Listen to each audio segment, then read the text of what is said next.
హెబ్రీయులకు రాసిన పత్రిక 12:2 ఏముందంటే పెద్ద వచనం, అందుకని నేను కొంత అర్థం మనకు కావలసిన మాట తీసుకుంటా.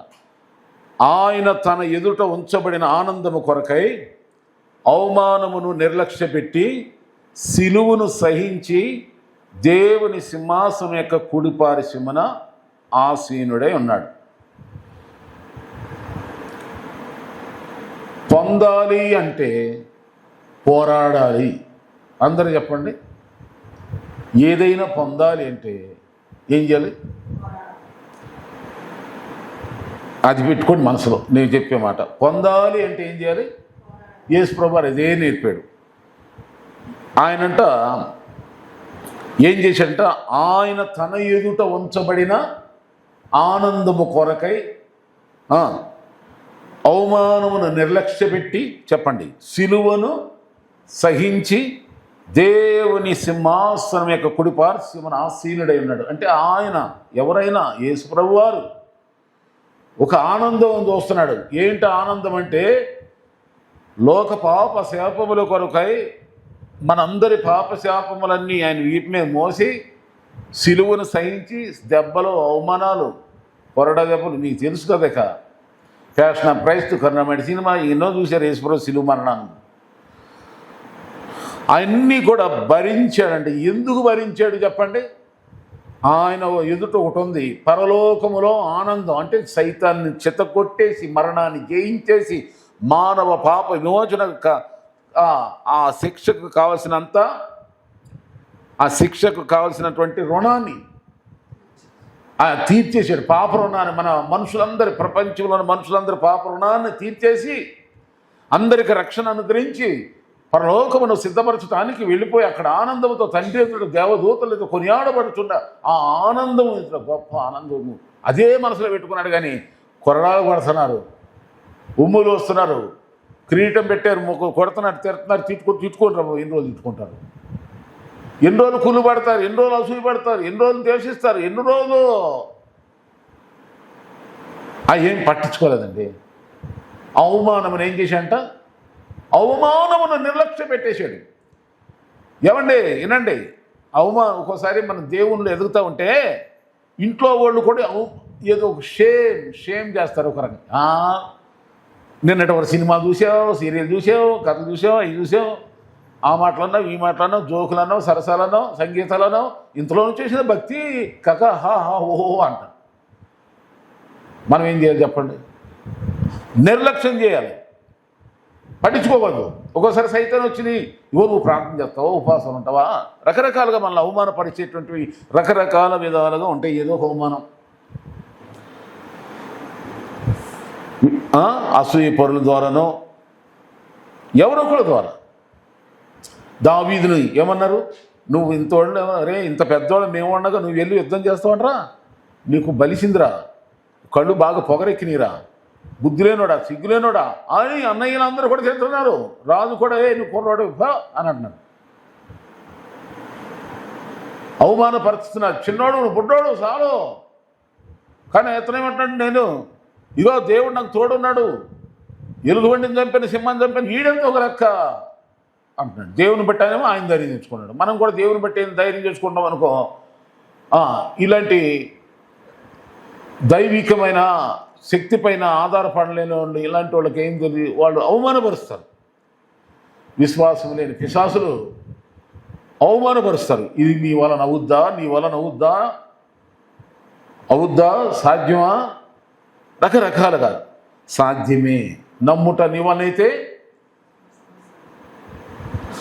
పోరాడాలి, ప్రార్థన పోరాటం, అవమానాలతో పోరాటం. పోరాడితే దేనికో ఈ అవమాన పోరాటాన్ని జయించాలి. నిందలు, దూషణలు, అవమానములు, అబద్ధముగా చెడ్డ మాటలు, ఇవన్నీ కూడా మన మీదకి వస్తున్నప్పుడు వీటిని అంటాం మనం. మీరు అప్పుడప్పుడు అంటూ ఉంటాం, మనందరం కూడా అంటూ ఉంటాం. మనిషిని వాళ్ళు నన్ను 4 దెబ్బలెత్తే నన్న పర్లేదు మర్చిపోయేవాడిని దాన్ని. కానీ దెబ్బలతో కాదు, మేకులతో పొడిచిన నేను మర్చిపోయాడు. కానీ మాటలతో పొడిచారు కనుక నేను మరవలేను, నా జీవితాంతం గుర్తే ఉంటాయి, ఆ గాయాలు మానవు అంటమే కదా. అలాంటి బాధలు యేసు ప్రభువుని చేశారు. అయితే అలాంటి అవమానమును యేసు నిర్లక్ష్యం చేశాడు. దేవుని స్తోత్రం. దేవుని కొరకు నీకు వచ్చే అవమానం ఏదైనా దాన్ని లెక్క చేయమాక. ప్రభువులో నువ్వు ఎదుగుచున్నాడు, ప్రాంతంలో సాగుచున్నప్పుడు, ఉపవాసాలతో ఉన్నప్పుడు, వైరాగ్యంగా భక్తి జీవితం జీవిస్తున్నప్పుడు ఏదో ఒక విధంగా సైతానుడు కానీ, లోకస్తులే కానీ, మనుషులే కానీ, ఎవరి ద్వారా ఏ విధంగానైనా సరే మనకు అవమానం తప్పకుండా వస్తుంది. నా సేవ ప్రారంభంలోనే ఎన్నో దేవుడు రుచి చూపించాడు నాకు. నేను ఊహించినటువంటి, నేను ఎన్నడూ తలంచినటువంటి, ఎన్నడూ కూడా ఆలోచించినటువంటి విధంగా నాకు అనేకుల ద్వారా అవమానములు, ఎన్నో రకాల అవమానములు. ఎలా సేవ చేస్తావు, నీ దగ్గర ఏముంది, నీ తండ్రి లేడు, ఎవరు సపోర్ట్ చేసేవాళ్ళు లేరు, నీకు ఒక రూపాయి లేదు సార్, ఏం లేదు, పిల్లలు పుడితే నీ తిండెట్ట పెడతావు. హల్లెలూయా. రకరకాలుగా అవమానం. నేను లెక్క చేసేవాడు కాదు. నన్ను పిలిచింది ఎవరో? ధనవంతుడు, శ్రీమంతుడు, సృష్టికర్త, లోకరక్షకుడు అయినా ప్రభు అయినా యేసు అనేవాడిని చెప్పేవాడిని. అవమానం లెక్క చేయకుండా నాకున్న ఆ డొక్కు సైకిల్తోనే, ఆ పాత బట్టలతోనే, ఆ సిరిగిపోయిన బట్టలతోనే, సిరిగిపోయిన చెప్పులతోనే మీరైనా, నేనైనా, సేవలో నేనైనా, మీరు అయినా, లోకంలో ఎన్నో ఇంట్లో నేటికి కూడా ఏదో ఒక అవమానం కలుగుతూ ఉంటుంది మనకి. సైతానుడు ఎప్పుడూ ఉన్నాడు కనుక వాడు లోకము దేవుని రాకడ వరకు సైతానుడు ఇక్కడ ఉంటాడు కనుక వాడు ఎప్పుడూ అవమానపరుస్తూనే ఉంటాడు. ఆమేన్. అందుకని అపవాదిని ఏం చేయాలి చెప్పండి? చెప్పాలి. దేవునికి లోబడి ఉండి అపవాదిని ఎదిరించండి. దేవుని యొద్దకు రండి, అప్పుడు ఆయన మీ యొద్దకు వస్తాడు. దేవుని స్తోత్రం. పోరాడు. ఎలా పోరాడాలంటే మాటలు మేకులులాగా గుచ్చుకుంటాయి మనకి. చూపులతో కొడతారు, చూపులతో కూడా, మాటల చేత కూడా, ఇంకా కుళ్ళు కుట్రలతో, కపటమైన అనేక రకాలైన సైతానుడు రకరకాలుగా మనల్ని ఏదో ఒక విధంగా నొచ్చుకునేలాగా, బాధపడేలాగా, కానీ వాటిని డోంట్ కేర్ అనాలి. వాటిని లెక్క చేయకూడదు. వాటిని పట్టుకుని తలపట్టుకు కూర్చోకూడదు. ఇంకా సంతోషించాలి. యేసు ప్రభువు మనకి అదే నేర్పాడు. మత్తయి సువార్త 5:11 ఏమన్నాడు? సంతోషించండి, ఆనందంగా ఉండండి. మీ నా నామనిమిత్తం అబద్ధంగా చెడ్డ మాటలు మీ మీదకి వచ్చినాక మీరేం చేయాలా? గంతులేండి, నాట్యమేండి. దావీదు వల్లే నే నాట్యమాడి తండ్రి నీ స్తుతించేదా అని 4 పాటలు పాడేసుకోవాలి, ప్రార్థించుకుంటే పోవద్దు, అదే పోతుంది. దేవుని స్తోత్రం. అంతేగాని వాళ్ళు ఇలా ఏ మనసులో పెట్టుకోవద్దు. దేవుడే యెహోవాయ ఈరే. దేవుని స్తోత్రం. మనల్ని ఎరిగినవాడు, మనల్ని చూస్తున్నవాడు, అందరిని ఎరిగినవాడు, అందరిని చూస్తున్నవాడు, భవిష్యత్తు ఎరిగినవాడు, అంత సమస్తమును కూడా మనకు ధారాళంగా దయచేసి ఆయన ఎదుట మనం ఉన్నాం కనుక ఆయన ఎదుట మన మనసు నిర్మలంగా ఉంది, నిర్దోషంగా ఉంది. మన హృదయంలో ఏ విధంగా దోషారోపం లేదు. మనకేంటి భయం? నీ భక్తి నీకు ధైర్యం ఇవ్వలేదా? నీ విశ్వాసం నేను ధైర్యపరచదా? నీవు పొందిన రక్షణ నిన్ను బలపరచదా? కనుక ధైర్యంగా ఉంది. కనుక సింహాసనం మీద యేసయ్య కూర్చున్నాడు. ఎక్కడికి వెళ్ళాడండి చెప్పండి? సింహాసనం పొందాలి అంటే పోరాడాలి. దేవుని స్తోత్రాలు. ఏ పోరాటం అని చెప్పాను ఇప్పటివరకు? నేను చెప్పిన ఏ పోరాటం ఇది? అవమానము అనండి. అవమానము. ఇది అవమానం అంటే ఏంటి? ఇదంతా కూడా రాజకీయం. ఒక లోకస్తులకు అర్థమయ్యాలంటే రాజకీయం, పాలిటిక్స్, కపటము, మోసము, అబద్ధాలు, ఎన్నెన్నో విధాలుగా. ఉదాహరణ చెప్పాను. ఇప్పుడు దావీదు అవమానపరచబడ్డాడు, ఆయన యోసేపు అవమానపరచబడ్డాడు, మొర్దెకై అవమానపరచబడ్డాడు. ఇక యేసు ప్రభు వారి శిష్యులైతే ఇక అపోస్తలుడు పౌలు గారు ఇది చెప్పలేము. ఎన్నో నేటికి నిజమైన క్రైస్తవులు అయితే అవమానపరచబడతానే ఉంటాం, తప్పదు. అయితే ఆ అవమానం అని ఎలా భరించాలంటే సిలువను సహించే యేసయ్య ఆ అవమానమును భరించి మనం ఏం చేయాలంటే అవమానాన్ని మీదేసుకుని కూర్చోవద్దు. ఎప్పుడు మన దృష్టి, మన ధ్యాస, మన భాష, మన శ్వాస దేనిపైన ఉండాలి అంటే పరలోకం మీద ఉండాలి. దేవుడిచ్చే ఆ బహుమానం మీద. ఒక మాట చదవండి, ప్రకటన గ్రంథం 3:20 చూడండి ఒకసారి. ప్రకటన గ్రంథం 3:20, నేను జయించిన తండ్రితో కూడా ఆయన సింహాసనం మీద కూర్చుండి ఉన్న ప్రకారం జయించు వానిని నాతో కూడా సింహాసనం మీద కూర్చుండానికి ఇస్తాను. అంటే యేసయ్యే జయించి, మరణాన్ని జయించి, లోకాన్ని జయించి, సైతాన్ని జయించి పరలోకానికి సింహాసనాసీనుడు అయ్యాడు. మరి తను నమ్మిన ప్రజలమైన మనకు కూడా నీకు నాకు కూడా సింహాసనం ఇస్తానంటున్నాడు. ఎలా ఇస్తాడంట? నేను జయించున్న ప్రకారం. యేసయ్య ఎలా జయించాడో మనం కూడా ఏం చేయాలి చెప్పండి? జయించో. యేసయ్య ఏమైనా కత్తి పట్టుకున్నాడా, ఈటి పట్టుకున్నాడా, ఎవరితో గొడవ పడ్డాడా, జగడలాడా? కుస్తీ యుద్ధాలు, ముష్టి యుద్ధాలు కానీ దొంగ పనులు ఏదంటే ఏం చేయలా. అవమానాన్ని లెక్క తీ పోరా, బట్టలు తీస్తున్నారు తీసుకోరా, చూసుకోరా. ఆమె కొడుతున్నాను ఈపి మీద, కొడుకో అనుకో, చేసుకున్నవాడు చేసుకున్న పాపం చేయరా నా మీద, ఎన్ని కుట్రలు చేస్తావు చెయ్యి అన్నట్టుగా మనం పట్టించుకోకూడదు. దేవుని స్తోత్ర. ఎవరినైనా లోకములో మనకు ఎదురుపడుతుంది, ఎవరిని పట్టించుకోదు. అందుకని అపోస్తలుడు పేతురు గారు అంటాడు ఈ విషయంలో, మనం పోరాడున్నది శరీరులతో, అసలు ఎవరి మీద మనకు పగ ఉండొద్దు, ఎవరి మీద ఇంత ద్వేషం ఉండొద్దు, ఎవరిని గురించి మనం అసలు దిగులే పడకూడదు. ఇంకా ప్రేమతోనే అందరి కోసం ఏం చేయాలి? దేవుడు మెచ్చుతాడండి. నిజంగా ఇది చేయటానికి కష్టమే, కానీ ఇది నిజంగా దేవుడు మెచ్చే ప్రార్థన. హల్లెలూయా. అంటే మనుషుల గురించి దిగులు పడద్దు. మనం దయ్యానితో పోరాడు, సైతాన్ని జయించు. లోకములో మనుషులందరినీ తన గ్రిప్పులో పెట్టుకుని ఆడిస్తుంది దురాత్ముడు, దైవ నాశనకరమ సాతానుడా, గెడవటాను. నేనైతే నా అనుభవం అదేనండి.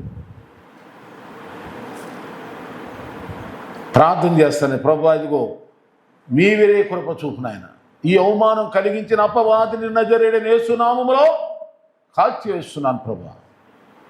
ఈ నష్టం, కష్టం, శ్రమ, బాధ, ఆటంకం, అభ్యంతరం కలిగించిన దురాత్మలారా నజరేయుడైన యేసు నామములో పో, అంతే పోవాలి. దేవుని స్తోత్రం.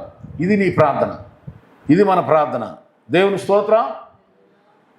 అది అలా జయించాలి. ప్రార్థనతో మనం జయించాలి, ఓడిపోకూడదు. చాలామంది కొన్ని ఆటంకమైన అంటే కృంగిపోయే సాక్ష్యాలు చెప్తూ ఉంటారు. అది ఎందుకు రాలేదు చర్చికి, ఎందుకు సాగలేకపోతున్నా ప్రార్థనకి, ఎందుకు ఏమైంది నీకు అని అంటే ఏదో చెప్తారు. బాబా రోత పుట్టుతాయి ఆ మాటలు. నాకైతే వాస్తవం చెప్తున్నాను, దేవుని బిడ్డ జయించేవాడికి ఉండాలి. నీవు లెక్క చేయకూడదంటే ఏది నిన్నట్టు ఏది కూడా పట్టుకోదు నిన్ను. ఆమేన్. ఏదో అంటారు కదా మన పెద్దోళ్ళు, మనసుంటే ఏముండదు, మనసుంటే మార్గం ఉండదా? నీకు మనసు లేదని చెప్పు ముందు. హల్లెలూయా. జయించో. అంతేగాని సాకులు చెప్పి, ముసలమ్మ కథలు చెప్పి, మళ్ళీ పక్క వాళ్ళు ఇన్నవాళ్ళు కూడా కొత్తగా అప్పుడే కొంచెం ప్రాణం పోసుకుని స్తోత్రం లేవు అని ప్రార్థనలు సాగేవాళ్ళు ఈ మాటలను ఏమైపోతారు చెప్పండి? ఉన్న విశ్వాసం కూడా కోల్పోతారు. దేవుని స్తోత్రం. అప్పుడు మనం సాగలేక మళ్ళీ ఇంకో వేరే వాళ్ళు కూడా సాగనివ్వకుండా చేసినటువంటి సాక్ష్యం చెప్పి దేవుని నమ్మని అవమానపరచకూడదు. జయించు, జయించు. యేసు జయించాడు. జయించిన దేవుని బిడ్డవు నువ్వు. దేవుని స్తోత్రాలు. నీ తండ్రి జయించాడు. మన తండ్రి ఆయన, నువ్వు ఆయన బిడ్డవే, మనం ఆయన బిడ్డలు. మనం కూడా ఎలా ఉండాలి చెప్పాలి. ఎప్పుడు కూడా పాజిటివ్గానే ఉండాలి. జయించే మాట చెప్పాలి, జయము పొందే మాట చెప్పాలి, ఉత్సాహమైన మాట చెప్పాలి, ఉద్యమంగా ఉండాలి. మన మాటలు విన్నా, మన ముఖం చూసినా, మనతో కొంచెం ఎవరైనా ఫ్రెండ్షిప్ చేసినా మన ఆత్మీయ జీవితం అంటుకోవాలి. దేవుని స్తోత్రాలు. నీతో పాటు నేను కూడా వస్తాయి. ఈ ధైర్యం ఏంటి, ఈ మాట ఏంటి, ఈ ప్రార్థన ఏంటి, ఈ ఆనందం ఏంటి, ఈ ముఖం ఇంత కళ ఏంటి, ఎక్కడి నుండి వస్తుంది ఏంటి? మేము కూడా యేసుప్రభు. అవును, అలాగే చాలామంది ఏం చెప్తారు, యేసుప్రభు నమ్ముకున్నాం కానీ యేసుప్రభు నమ్ముకుని ఒకటే ప్రవర్తన ద్వారా అవమానపరుస్తూ ఉంటారు. లోకస్తులుగా ఉంటారు, ఇటు క్రైస్తవులుగా ఉంటారు. అర్థం కదా దాని ద్వారా.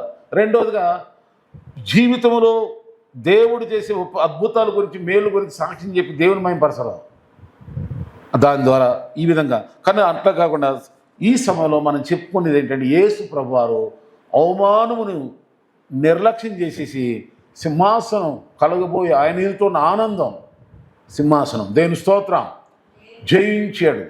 నీవు జయిస్తావు. ఎప్పుడు జయిస్తావు చెప్పండి?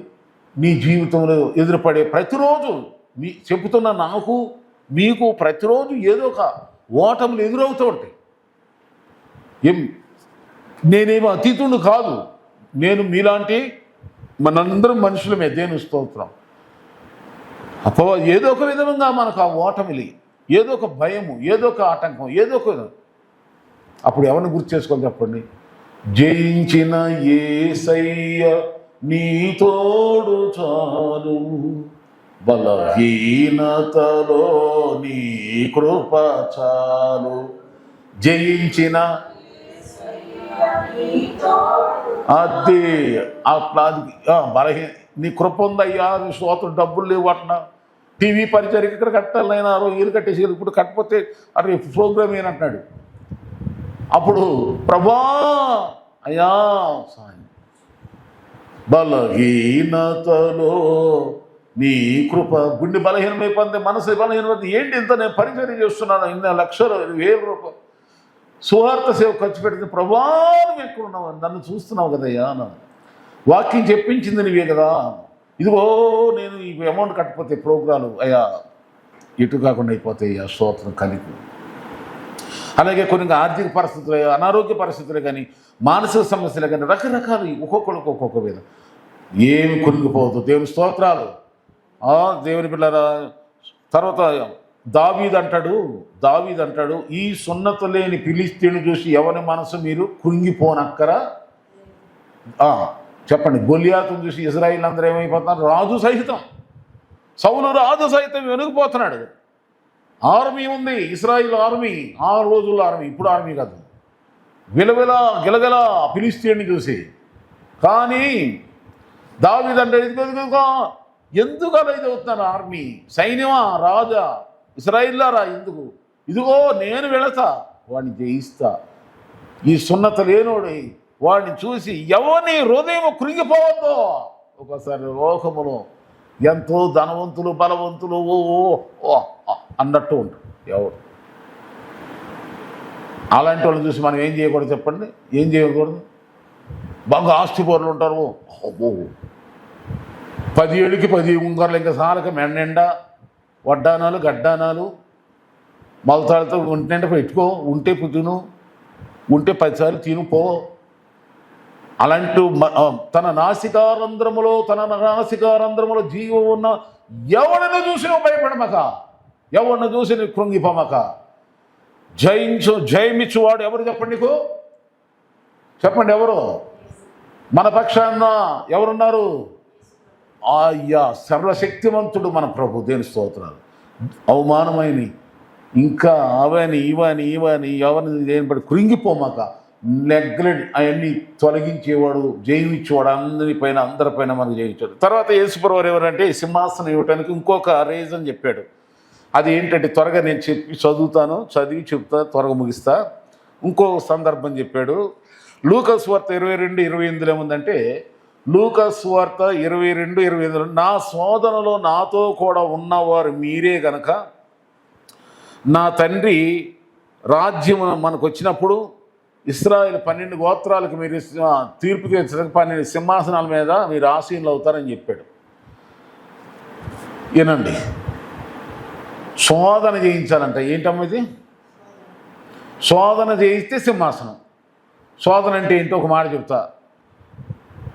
ఉపవాసం ఉన్నావు ఈరోజు, మనం ఉపవాసాలు ఉన్నప్పుడు మనం ఈ 21 రోజులు ఉపవాసాలు తీర్మానించి ప్రార్థన చదువుతున్నామమ్మా. చదువుతూ ఉండగానే ఇదే సమయంలో మనకేమొస్తాయి చెప్పండి? మనకు అనేకమైన ఆహ్వానాలు వస్తూ ఉంటాయి, ప్రోగ్రాలు వస్తూ ఉంటాయి, మంచి విందులు వినోదాలు కూడా ఇప్పుడే వస్తూ ఉంటాయి. అదే శోధన. దాన్ని ఏం చేయాలి చెప్పండి? జయించాలంటే నేను రాను. ఆమేన్. మత్తయి సువార్త 19:28-29 కూడా ఏముంటుందంటే, అప్పుడు అక్కడ కూడా ఇదే మాట అంటాడు యేసు అంటూ అక్కడ ఇంకో మాట ఉపయోగించాడు. ఏమంటాడంటే, ఇదిగో తన మహిమగల సింహాసనం ఆసీనుడై ఉన్నప్పుడు నన్ను వెంబడించిన మీరును సింహాసనాల మీద ఆసీనులు అవుతారని మత్తయి సువార్త 19 వెంబడించినట. ఇక్కడ వెంబడించిన మీరు అన్నాడు. వెంబడించడం అంటే ఏంటి? వెంబడంటే ఇప్పుడు ఒకరెమ్మట నేను వెళ్ళాలనుకో, ఇంకోళ్ళని ఏం చేయాలి? నేను విడిచిపెట్టారా? వీళ్ళే విడిచిపెట్టారు. అక్కడే ఉంది, నా నామం నీతో అన్నదమ్ములు, నా అక్కజల్లుని, తండ్రినైనా, తల్లినైనా, పిల్లలైనా, భూములైనా, ఇళ్ళైనా విడిచిపెట్టిన ప్రతివాడు నువ్వు అన్నీ వివరిస్తున్నాడు. అంటే ఇవన్నీ ఏమి పట్టించుకోకుండా, అంటే పేతురు తర్వాత తన భార్య లేకుండా లేడా, కుటుంబంలో వదులుకోరా, భార్య భర్త ఇద్దరు కలిసి సేవ చేశారు. ఆమె అంటే నేర్చుకునేటప్పుడు శిష్యుడిగా ఉన్నప్పుడు ప్రార్థనా సమయంలో భార్యలు కలిగిన వాడు భార్యలు లేనట్టు ఉండవాలని ఉంది బైబిల్లో. కుటుంబం ఉన్నవాళ్ళు, పిల్లలు ఉన్నవాడు, నాకు ఎంతమంది పిల్లలు ఉన్నాను, ప్రార్థన అంటే దేవుడు ఎన్ని ఇచ్చింది ఎందుకు? ప్రార్థన అనుకోమనా? మనవాళ్ళు మనవరాళ్ళు ఇచ్చింది ఎందుకు చెప్పు? దేవుడు నిన్ను ఆశ్రయించి వాళ్ళని ఇచ్చేకొద్దుకు నువ్వేం చేయాలి? దేవుడిని ఇంక వద్దెళ్ళాలి తప్ప వాళ్ళు వచ్చారని చెప్పి వాళ్ళ కోసం యేసుప్రభుని వదిలిపెడతావా? ప్రార్థన వదిలిపెడతావా? దేవుని సన్నిధిని పోగొట్టుకుంటావా? అది పద్ధతేనా? న్యాయమేనా? మనం ఎవరిని ఈ దేవుడు మనకి ఇచ్చిన అన్ని దేవుడు కాపాడుతున్నాడు. దేవుని స్తోత్రాలు. పిల్లల్ని, ఇల్లు, స్థిరాస్తులు ఎన్ని దేవుడు ఇచ్చినాయి. ఆ ఇచ్చిన దేవుని వెంబడించకుండా ఇచ్చిన వాటినే పూజించుకుంటా చూసుకుంటూ కూర్చోవటం మంచిదంటారా?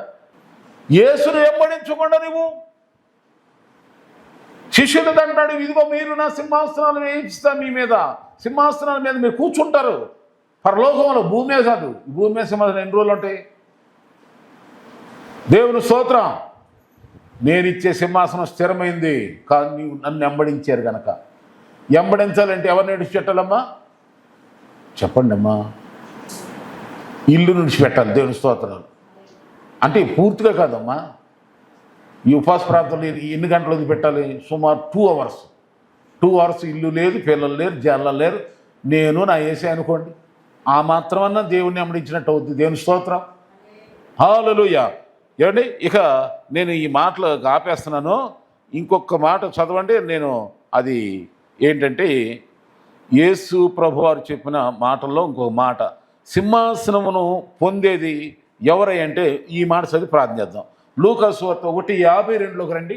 1:52 ఏముందంటే, సింహాసనము నుండి బలవంతులను పడద్రోసి దీనులను ఎక్కించును. చెప్పండి. ఈ మాట మరియా, యేసు ప్రభువారిని కన్న తల్లి మరియా ప్రార్థన చేస్తూ ఈ మాట అంది. సింహాసనముల నుండి బలవంతులను పడద్రోసి దీనులను ఎక్కి. అంటే ఆ రోజుల్లో చాలామంది కన్యకులు ఉన్నారు, ధనవంతులైన కన్యకులు ఉన్నారు. మాకు తప్ప ఆ దేవదేవుడు మా గర్భములో తప్ప మరో ఊరి గుడిసెలోను చెట్టు కింద పుట్ట కింద ఏమి తిండి గతి లేనటువంటి వాళ్ళ చేతిలో పడతాడా? ఓహో, మేమే బంగారు మంచాలు, బంగారు, ఇంత సర్వసమృద్ధి. అంటే సృష్టికర్త పుడతాడు, మెస్సయ్య వస్తాడని చెప్పి ఇశ్రాయేలు దేశంలో ఆ రోజుల్లో కన్యకులు కంకణం కట్టుకుని పెళ్ళి అనేది లేకుండా ఆ లోకరక్షకుడు, ఆ మెస్సియాని కనాలని ఎదురు చూసేవాళ్ళంట. ఈమెమనుకుంది, అసలు ఇంక ఆ లోకరక్షకుడు పుడతాడు నా గర్భం అనుకోవట్లా. దేవుని కోసం ఒక వైరాగ్యంగా బతుకుతుంది. ఎవరు? మరియా. స్తోత్రం. ఈ ఊహించలా.